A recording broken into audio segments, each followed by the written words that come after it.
Question 1. Who was appointed as the new Chief Justice of India in October 2024?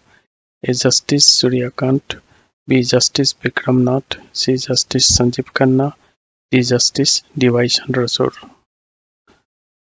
The correct answer is C. Justice Sanjeev Khanna.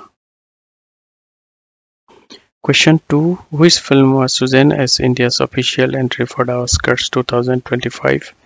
A. Gully Boy, B. Maidan, C. Lapata Ladies, D. Fighter.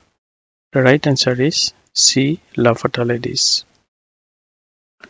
Question 3. Where was the 16th BRICS Summit 2024 held? A. Moscow, B. Shanghai, C. Kazan, D.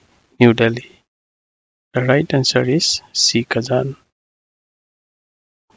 Question 4. Who won the Dadasaheb Phalke Award in 2024? A. Rekha, B. Mithun Chakraborty, C. Alla Arjun, D. Amitabh Bachchan. And the right answer is B. Mithun Chakraborty.